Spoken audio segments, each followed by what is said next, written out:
Ceci est un livre audio autogénéré par Google.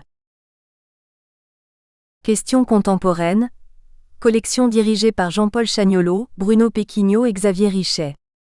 Chômage, exclusion, globalisation. Jamais les questions contemporaines n'ont été aussi nombreuses et aussi complexes à appréhender. Le pari de la collection Questions contemporaines est d'offrir un espace de réflexion et de débat à tous ceux, chercheurs, militants ou praticiens, qui osent penser autrement, exprimer des idées neuves et ouvrir de nouvelles pistes à la réflexion collective. Dernière parution. Mylène Coitou, avec la participation de René Badache, Le puzzle de la République. Marianne et le discernement, 2022. Martin Naillot, Les enjeux et défis du contrôle social au temps de la Covid-19. Une société excessivement sous contrôle mais jamais en sécurité, 2022. Pia Stalder, Nanga Désiré Coulibaly et Christian Agbobli, L'humour comme scène de jeu et enjeux sociaux. Perspectives internationales et interdisciplinaires, 2022. Michel Caudry, avec la collaboration de Dolores Lina Torres, Il faut réparer notre médecine, 2022. Mathieu Bortolin, La contestation domestiquée et son deuil. La révolte des Gilets jaunes. 2022. Nicole Perruy-Séfache, Vivre au XXIe siècle, 2022. Jean-François Kuntgen, Management et connaissance de soi, 2022. François Charpentier, Ces histoires qui ont tué le PS. De la Mnefocref, 2022. Hervé de Truchy, La pratique de la démocratie, nouveaux défis. Oser la confiance, 2022. Sabine Ndzengueamoa, Santé pour tous et problématique des brevets sur les médicaments, 2022. Jocelyne Kiss, Geoffrey Jeanne Edwards, Thierry Belguic, Penser la vulnérabilité, Penser la situation de handicap, 2022. Préface. Par Louis Foultier, procureur général honoraire, ancien président d'EDEN de Vaugneray-Tassin-Rhône. Tous nos concitoyens devraient parfaitement connaître les valeurs élémentaires de la création de notre nation. Notre émancipation politique et sociale, intellectuelle et culturelle, dépend directement et inévitablement de notre émancipation civique. À ce simple titre, ce document est important et pourra sans doute changer votre compréhension de notre nouveau monde complexe et confus, comme il a changé la mienne. Puisqu'on m'en donne ici l'occasion, je vais remercier Gérard Cousty du fond du cœur. Il a considérablement enrichi mon analyse citoyenne en me rendant sensible à un rouage déterminant dans la lutte contre l'oppression des hommes, nés libres, par la soumission à des idéologies obscures, souvent néfastes et parfois condamnables. Il cherche honnêtement depuis des années, il écoute, il passe des heures et des heures à expliquer et expliquer encore ce qu'il a compris. Il a écrit son premier texte sur le sujet en 2014, sous le titre « L'arbre de la laïcité, héritier de l'arbre de la liberté ». Mon propos est d'abord un hommage à tous ces combats pour une France du respect de la dignité humaine. Président de la délégation des DDEN, délégués départementaux de l'éducation nationale, de Vaugneray-Tassin la 2001 de 2012 à 2016, je l'ai accompagné sans relâche dans cette difficile démarche. Ensemble, nous avons conjugué et décliné les verbes majeurs à 4 temps de notre grammaire française qu'il vous présente aujourd'hui. Liberté, égalité, fraternité, laïcité. Ainsi nous a-t-il été donné, à l'occasion de cérémonies dédiées à la plantation d'arbres de la laïcité, devant les élus, les enseignants et les élèves des écoles de plusieurs communes de notre délégation, de rappeler à nos mémoires faillibles que la laïcité comme ses sœurs liberté, égalité, fraternité, plus connues, est elle aussi une valeur absolue. Une et indivisible. Comme l'honneur. Il n'y a pas d'alternative. On en jouit pleinement ou pas du tout. C'est l'exigence absolue du respect des autres, de tous les autres. De celui qui croit au ciel, comme de celui qui n'y croit pas. Pour créer ensemble un monde apaisé, un monde tranquille, un monde sans histoire, malgré et au-delà de l'histoire en majuscule ou de l'histoire de chacun à travers ses origines géographiques, ethniques, philosophiques ou religieuses. À sa manière et avec efficacité, Gérard Cousty, professeur agrégé, éducateur incontesté de longue expérience, appelle chacun à une réflexion sur les valeurs fondamentales de la République, en souhaitant avant tout fédérer le plus grand nombre autour d'un projet à l'enjeu d'importance pour l'avenir de notre société. On entend encore, comme un écho insupportable, le bruit et la fureur des nombreux attentats survenus sur notre territoire ces derniers temps. Qui plus est, ce sont aussi des crimes contre l'humanité. Aujourd'hui, après ces nouveaux massacres des innocents, après un deuil national inconsolable, la République sait qu'il lui faut des citoyens, pas des croyants, des drapeaux, pas des bannières de soumission. L'apprentissage de la citoyenneté passe par cette lecture. On propose ici à l'enfant, à l'élève, citoyen en herbe, une réflexion concrète et chronique sur les valeurs fondamentales de la République et plus particulièrement sur la laïcité, dernière valeur reconnue de notre République. Les DDEN entretiennent une relation privilégiée avec la laïcité. C'est notre combat. Depuis le début. Toujours engagé, jamais gagné d'avance. Nous ne monterons jamais sur l'infâme radeau du désespoir et de la lâcheté. À ceux qui ont cédé un jour, à ceux qui cèdent encore aujourd'hui, à ceux qui céderont toujours, nous disons comme Étienne de la Boétie au XVIe siècle, désignant les ennemis de la liberté de conscience, ils ne sont grands que parce que vous êtes à genoux. Louis Foultier. Préambule. Malgré la force de l'acquis républicain, l'application du principe de laïcité se heurte à des difficultés nouvelles et grandissantes. Rapport Stasi sur le principe de laïcité dans la République, 23 décembre 2003. Ce document a été élaboré dans le cadre d'un projet de plantation d'un arbre de la laïcité par des DDEN, voire note de bas de page, mené conjointement avec des enseignants et leurs élèves, en présence desquels l'arbre fut planté au cours d'une cérémonie officielle. Il a pour but de répondre aux questionnements posés par les termes employés, en ordonnant simplement extraits de textes, citations et dates historiques. Il accorde logiquement une place importante à l'histoire de l'école publique. Ce n'est pas une œuvre d'historien. Le 27 février 1848, Louis Blanc, socialiste, membre du gouvernement provisoire, avait permis de faire adopter officiellement par la Deuxième République la devise « Liberté, égalité, fraternité ». Cette devise avait déjà été employée par des orateurs au cours de la Révolution française. La référence à la laïcité, quant à elle, sera explicite le 27 octobre 1946, dans le titre I de la Constitution de la Quatrième République, article 1. La France est une république indivisible, laïque, démocratique et sociale. Ces concepts étaient censés fournir des lignes directrices à la nation, en identifiant pour les atteindre, des valeurs fondamentales. Mais les leçons de l'histoire nous ont enseigné que c'est la volonté des hommes et la loi des réalités historiques qui conditionnent l'écart entre principe et réalité. Depuis quelques décennies, le sens de ces concepts semble galvaudé et leur esprit perverti. Il en est ainsi par exemple du concept de liberté, instrumentalisé pour s'affranchir des contraintes qui le définissent et attaquer le principe de laïcité. Il semble donc particulièrement fondamental de préciser certains termes, en proposant d'abord quelques textes fondateurs.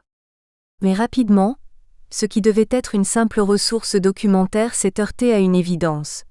Fruit d'un large consensus à un moment donné, les concepts sont invariablement soumis ensuite aux différents contextes historiques et souvent à de fortes oppositions, voire à des contradictions lors de leur mise en œuvre. Après l'exposition des termes, on ne s'étonnera donc pas de constater qu'une multitude de dates figurent, couvrant une quinzaine de siècles. Nombre de ces dates et événements ne se rattachent pas directement aux concepts évoqués, mais peuvent expliquer leur prégnance ou les attaques qui en résultent. Ainsi, pour exemple, le traité de Francfort de 1871 qui a engendré le maintien du Concordat de 1801 en Alsace-Moselle après la Grande Guerre et le traité de Versailles de 1919 qui a préparé la Seconde Guerre mondiale, laquelle fut suivie en France des grandes lois sociales républicaines et de la Constitution de 1946. Il s'agit donc de laisser place à l'objectivité des faits historiques pour que chacun en dégage, à la lecture, ses propres enseignements. Bien entendu, certains événements mentionnés paraîtront anecdotiques, voire éloignés du sujet. Ils ont pour but de décrire le climat social et politique des époques considérées, et leur probable résonance sur les concepts dont il est question. On notera ainsi, par exemple, les réponses humanitaires qui suivent les périodes de conflit ou cherchent à faire face aux problèmes sociaux, d'obédience religieuse ou laïque à l'origine, les associations philanthropiques démontrent que le concept de fraternité, en s'adressant à l'homme quelle que soit son origine ou ses convictions, est indépendant de tout dogme dans son universalité. Par ailleurs, l'essentiel se cachant souvent sous des détails, ceux-ci sont autant d'indicateurs sur la pérennité de nos acquis républicains, mais aussi sur les concessions, voire les compromissions qui les fragilisent. Les DDEN, délégués départementaux de l'éducation nationale, dont la mission est inscrite dans la loi Goblet de 1886, sont des bénévoles partenaires de l'école publique. Leur indépendance leur permet d'avoir un rôle de médiation et de coordination entre les enseignants, les parents d'élèves, la municipalité, les services académiques. Ils exercent une fonction de contrôle, de vigilance, de proposition. Ils sont au service de la promotion de l'école publique, de l'intérêt des enfants et de la défense des principes républicains que sont la citoyenneté, la laïcité et la liberté de conscience. Première partie, problématiques et concepts. A. Définition des concepts et principes. 1. Liberté. Est-ce un hasard ou une coïncidence si les pays les plus riches du monde sont aussi les plus libres? I. Carcassonne, juriste français spécialiste du droit constitutionnel. 1. Définition. Pouvoir qu'a la volonté de se déterminer elle-même. État d'une personne non contrainte, dictionnaire Le Quillet 1970. 2. Le concept. Jean-Jacques Rousseau. Le contrat social 1764. Point de liberté sans loi. L'obéissance à la loi qu'on s'est prescrite est liberté. Rosa Luxembourg, Jacobinisme et liberté 1918. La liberté, c'est toujours la liberté de celui qui pense autrement. Plantation d'un arbre de la liberté place des Vosges le 27 avril 1848. Discours de Victor Hugo. C'est un beau et vrai symbole pour la liberté qu'un arbre. La liberté a ses racines dans le cœur du peuple comme l'arbre dans le cœur de la terre. Comme l'arbre, elle élève et déploie ses rameaux dans le ciel, comme l'arbre, elle grandit sans cesse et couvre les générations de son ombre. Chevalier de Jancourt, Encyclopédie 1766. La liberté est le droit de faire tout ce que les lois permettent. Et si un citoyen pouvait faire ce qu'elles défendent, il n'y aurait plus de liberté, parce que les autres auraient tous ce même pouvoir. Déclaration des droits de l'homme et du citoyen du 26 août 1789. Les droits de l'homme n'ont d'autre fin que de lui permettre de remplir ses devoirs. Gandhi. Article 4. Liberté. La liberté consiste à pouvoir faire tout ce qui ne nuit pas à autrui. Ainsi, l'exercice des droits naturels de chaque homme n'a de borne que celle qui assure aux autres membres de la société la jouissance de ces mêmes droits. Ces bornes ne peuvent être déterminées que par la loi. Ne fais pas à un autre ce que tu ne voudrais pas qu'il te soit fait. Maxime de conclusion de l'article 6 de la Déclaration des droits de l'homme et du citoyen du 24 juin 1793. Article 10. Liberté d'opinion. Nul ne doit être inquiété pour ses opinions, même religieuses, pourvu que leurs manifestations ne troublent pas l'ordre public établi par la loi. 2. Égalité. 1. Définition. Principe selon lequel tous les hommes, possédant une égale dignité, doivent être traités de manière égale, Dictionnaire Hachette 2012. 2. Le concept. Quand on veut tuer la République, on l'a l'égalité suprême. Alain Etchegoyen, écrivain. L'égalité citoyen, c'est civilement, toutes les aptitudes ayant la même ouverture, politiquement tous les votes ayant le même poids, religieusement toutes les consciences ayant le même droit. L'égalité a un organe, l'instruction gratuite et obligatoire, Victor Hugo 1862. Les Misérables, quel horizon on voit du haut de la barricade, Enjolras. C'est précisément parce que la force des choses tend toujours à détruire l'égalité, que la force de la législation doit toujours tendre à la maintenir. Rousseau, Le contrat social 1762. C'est le droit de ne pas rester prisonnier de son origine, de son milieu, de son statut. C'est protéger l'avenir, autant que faire se peut, contre les injustices du passé, et même du présent. André Comte-Sponville, philosophe. Dans la République, les femmes et les hommes doivent avoir des droits égaux, quelles que soient leurs inégalités naturelles. Mais le sens de l'égalité implique que soient reconnus les efforts inégaux que font les uns et les autres. Alain Etchegoyen, écrivain. 3. Fraternité. 1. Définition. Union fraternelle entre les hommes, sentiment de solidarité qui les unit. Dictionnaire Hachette 2012. 2. Le concept. L'adjonction de ce troisième terme est l'œuvre de la Deuxième République, 1848. Il traduit le climat de cette époque où l'esclavage dans les territoires d'outre-mer fut définitivement aboli. Mais la liberté et l'égalité réunies composeront une république parfaite grâce à la fraternité. C'est la fraternité qui portera les citoyens réunis en assemblée de représentants à concilier tous leurs droits de manière à demeurer des hommes libres et à devenir, autant qu'il est possible, des égaux. Charles Renouvier, Manuel républicain des droits de l'homme et du citoyen, 1848. Droit naturel, la liberté et l'égalité. 4. Liberté, égalité, fraternité. Ces trois mots apparaissent, parmi de nombreuses autres formules, la première fois dans le discours sur l'organisation des gardes nationales de Robespierre en décembre 1793. Cette devise est adoptée officiellement en France une première fois le 27 février 1848 par la Deuxième République.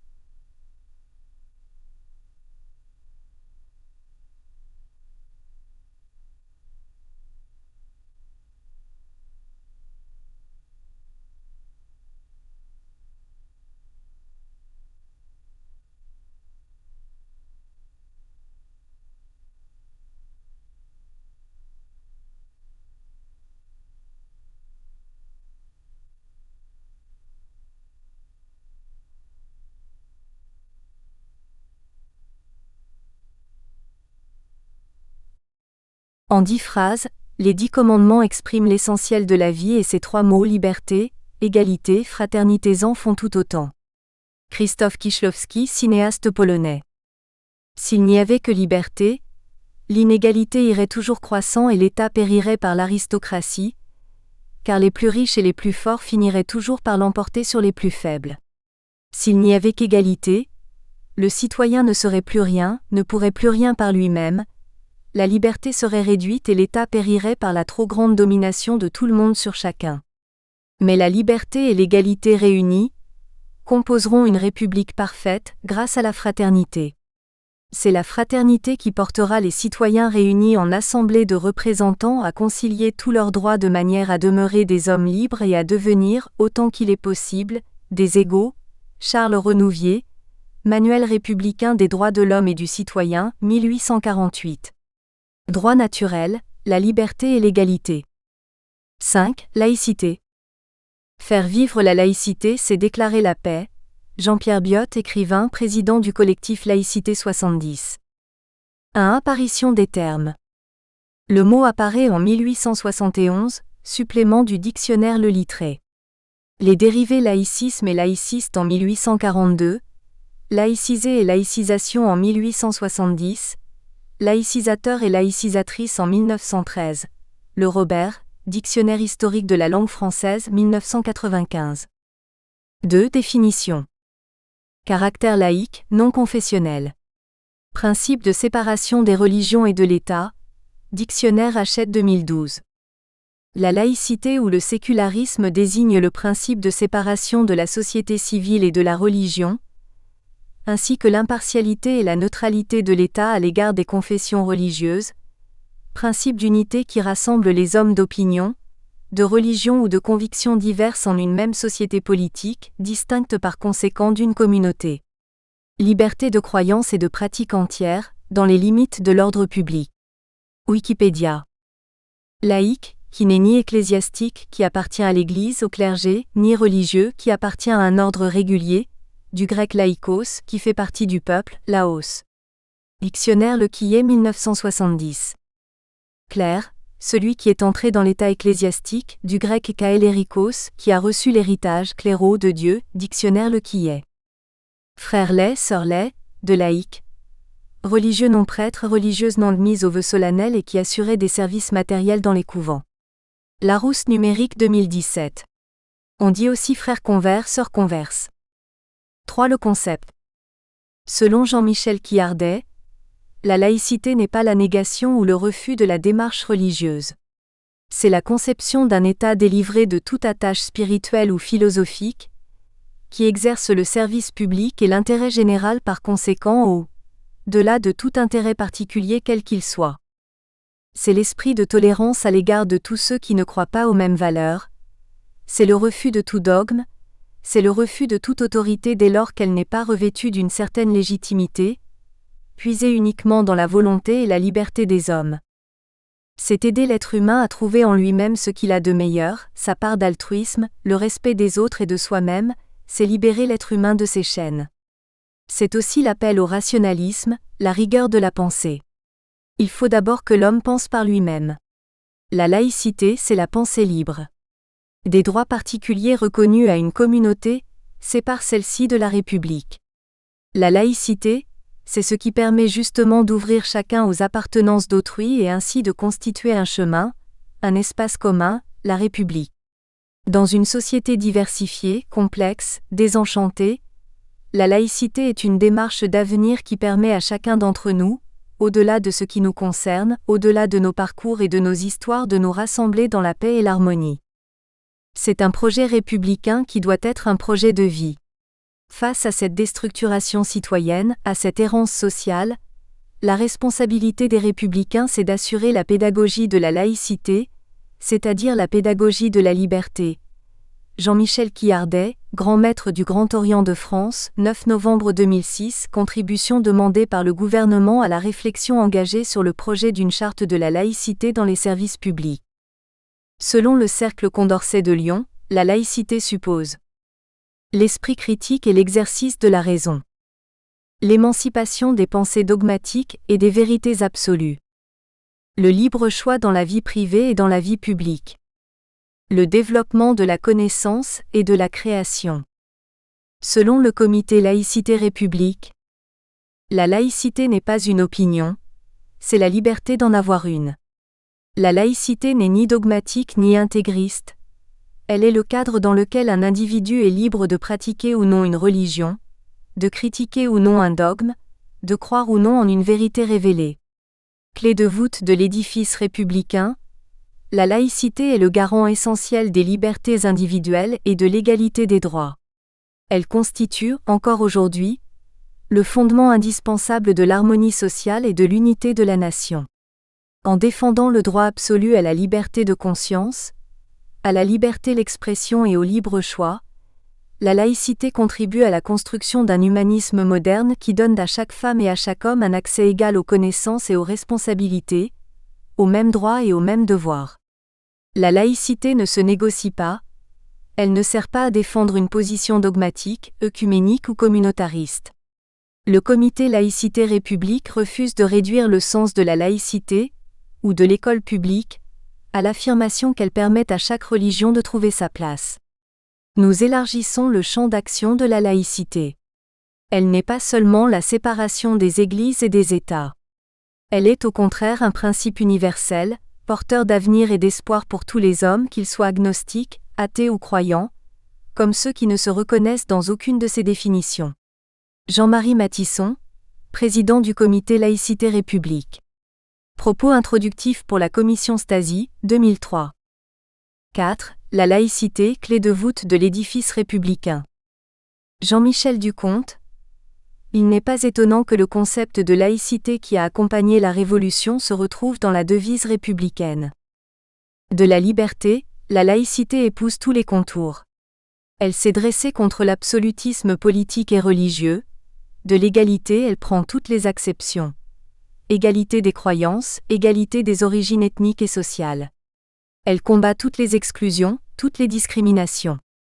De la fraternité, elle est la condition.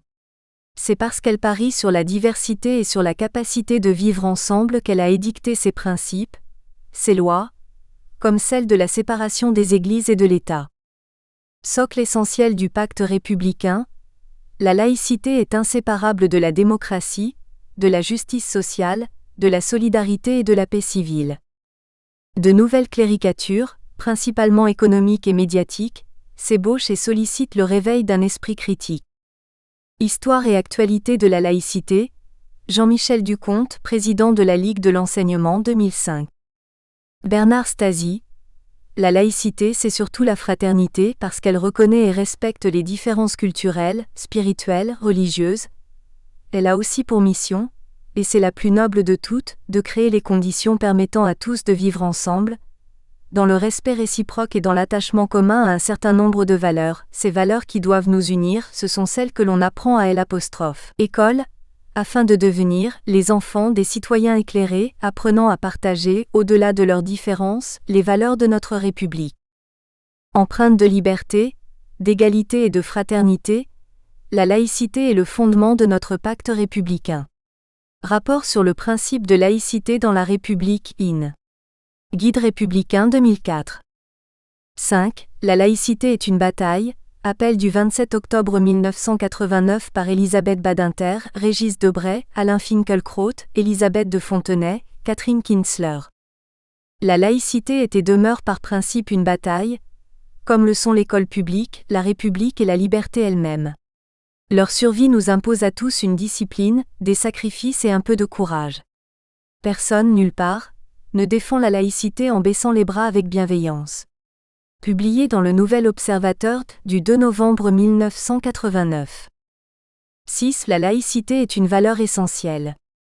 La laïcité est une valeur essentielle, avec ce souci de liberté de conscience et de l'égalité de tous les hommes, qu'ils soient croyants, athées ou agnostiques.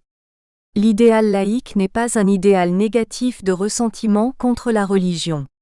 C'est le plus grand contresens que l'on puisse faire sur la laïcité, que d'y voir une sorte d'hostilité de principe à la religion. Mais c'est un idéal positif d'affirmation de la liberté de conscience, de l'égalité entre des croyants et des athées, et de l'idée que la loi républicaine doit viser le bien commun, et non pas l'intérêt particulier. C'est ce qu'on appelle le principe de neutralité de la sphère publique. Henri Peña-Ruiz, philosophe, membre de la commission Stasi, Maïf Info numéro 131 septembre 2003. Mais pas pour tiers. Un curé vaut 50 gendarmes. B. Moyen d'une mise en œuvre. 1. L'instruction base de la démocratie. Instruire le peuple, c'est faire des républicains, et avouons-le franchement, faire des républicains, c'est le plus sûr et c'est encore le plus court moyen de faire des républiques. Ferdinand Buisson. 1. Définition. La démocratie est l'obligation de remplir par ceux qui ont trop, tout ce qui manque à ceux qui n'ont point assez. Tout ce qu'un individu accapare au-delà de ce qui peut le nourrir est un vol social qu'il est juste de reprendre. Cette définition de François-Noël Babeuf dit Gracchus Babeuf le 30 novembre 1795 dans le journal « La Tribune du Peuple », le conduira à l'échafaud le 10 octobre 1796. 2. Le concept. Même sous la constitution la plus libre, l'homme ignorant est à la merci du charlatan et beaucoup trop dépendant de l'homme instruit. Talleyrand, Assemblée constituante, 10 septembre 1791, l'instruction base de la liberté. Avec l'inégalité d'éducation, je vous défie d'avoir jamais l'égalité des droits, et l'égalité des droits est le fondement même et l'essence de la démocratie. Gambetta, l'État doit être laïque, discours de Belleville, 23 avril 1875. Vous tenez en vos mains l'intelligence et l'âme des enfants, vous êtes responsable de la patrie. Les enfants doivent savoir ce qu'est une démocratie libre, quels droits leur confère, quels devoirs leur impose la souveraineté de la nation. Jean Jaurès aux instituteurs et institutrices, 15 janvier 1888 dans la Dépêche de Toulouse. L'égalité d'instruction. Pour n'être plus la dupe de ces erreurs populaires qui tourmentent la vie de craintes superstitieuses et d'espérances chimériques, pour se défendre des préjugés avec les seules forces de la raison, l'égalité d'instruction, Assemblée législative. Rapport sur l'instruction publique de Condorcet, 1794. L'éducation est l'arme la plus puissante que l'on puisse utiliser pour changer le monde, Nelson Mandela. Cette identité de concession que chacun fait à tous s'appelle égalité. Cette protection de tous sur chacun s'appelle fraternité. Cette souveraineté de moi sur moi s'appelle liberté. Là où deux ou plusieurs de ces souverainetés s'associent, commence l'État. Le point d'intersection de toutes ces souverainetés qui s'agrègent s'appelle société. L'égalité citoyen, c'est civilement, toutes les aptitudes ayant la même ouverture, politiquement tous les votes ayant le même poids. Religieusement toutes les consciences ayant le même droit. L'égalité a un organe, l'instruction gratuite et obligatoire. Victor Hugo 1862. Les Misérables, quel horizon on voit du haut de la barricade, Enjolras. Chaque enfant qu'on enseigne est un homme qu'on gagne. Victor Hugo 1881. Après la visite d'un bagne. Un peuple instruit est un peuple ingouvernable. Alphonse Thiers 1872. En réponse à Victor Hugo, donnez-leur des livres et ils feront des révolutions. Former les esprits sans les conformer, les enrichir sans les endoctriner, les armer sans les enrôler. Leur donner le meilleur de soi sans attendre ce salaire qu'est la ressemblance. Jean Rostand 1965. Sur l'école laïque. Vouloir séparer les enfants dès l'école, c'est prendre le risque que se produisent à terme d'insupportables affrontements. Jean-Pierre Biot, écrivain. Si vous trouvez que l'éducation coûte cher, essayez l'ignorance. Abraham Lincoln, 1809 à 1865. 2. La République. 1. Définition. Selon le dictionnaire Le Quillet 1970, la chose publique, latin res publica. État gouverné par un corps de représentants de la nation, élu pour un temps. Première République, du 21 septembre 1792 au 18 mai 1804. Deuxième République, du 25 février 1848 au 1er décembre 1852. Troisième République, du 4 septembre 1870 au 18 mai 1940. État français, du 18 mai 1940 au 20 août 1944. Gouvernement provisoire du 20 août 1944 au 27 octobre 1946. Quatrième République, du 27 octobre 1946 au 28 septembre 1958. Cinquième République, depuis le 28 septembre 1958. 2. Constitution de la 4e République du 27 octobre 1946. Titre 1. De la souveraineté. Article 1. La France est une république indivisible, laïque, démocratique et sociale. Article 2. L'emblème national est le drapeau tricolore, bleu, blanc, rouge à 3 bandes verticales d'égale dimension. L'hymne national est la Marseillaise. La devise de la République est liberté, égalité, fraternité. Adjectif ajouté grâce à un amendement communiste soutenu par socialistes et radicaux. 3. Constitution de la 5e République du 4 octobre 1958. Article 1. La France est une république indivisible, laïque, démocratique et sociale. Elle assure l'égalité devant la loi de tous les citoyens, sans distinction d'origine, de race ou de religion. Elle respecte toutes les croyances. Article 2. Titre 1er, de la souveraineté. La langue de la République est le français. L'emblème national est le drapeau tricolore, bleu, blanc, rouge. L'hymne national est la Marseillaise. La devise de la République est « Liberté, égalité, fraternité ». 4. Symbole républicain. Le drapeau tricolore, dessiné par le peintre Jacques-Louis David en 1794 sur demande de la Convention. Le blanc couleur de la royauté, bleu et rouge couleur de la ville de Paris, porté par les Parisiens au début de la Révolution. Liberté, égalité, fraternité, devise proposée par Louis Blanc le 27 février 1848. Symbole de la République en 1880, apposé au fronton des écoles publiques cette même année. Arbre de la liberté. Sacralisé lors de la Révolution française, occasion de liesse populaire. Détruit lors des périodes monarchiques qui ont suivi, réinstallé au retour de la République. Arbre de la laïcité. Depuis 2010, des cérémonies officielles leur sont consacrées, en réponse aux attaques portées contre la République. L'arbre de la laïcité héritier de l'arbre de la liberté. L'arbre, un symbole en racine dans l'histoire universelle. La laïcité n'est pas une opinion, c'est la possibilité d'en avoir une. Joseph Mace-Caron, essayiste. Initié par Guy Georges, président de Solidarité laïque, le lancement de cette opération nationale de plantation d'arbres de la laïcité a débuté le 19 juin 2010 à Créon, en Gironde. Le 19 juin 2010 est en effet le jour commémoratif des 50 ans du serment de Vincennes, où, en réaction à la loi Debré, 400 000 personnes dont les DDEN se sont engagées à lutter pour son abrogation et pour la défense de la laïcité. Les attaques dont ces arbres laïques sont depuis victimes, arrachages, étaitages, témoignent de la force des symboles dont l'histoire peut apporter le témoignage. La symbolique des arbres et des végétaux. Arbre et symbole. Le symbole est un signe concret évoquant par un rapport naturel quelque chose d'abstrait ou d'impossible à percevoir. André Lalande, vocabulaire technique et critique de la philosophie. L'arbre s'enracine dans le sol, s'élance à la verticale et protège par ses rameaux. Il grandit d'autant plus qu'il est l'objet de soins réguliers et qu'il pousse sur un terreau favorable. Nous espérons que vous avez apprécié cet aperçu.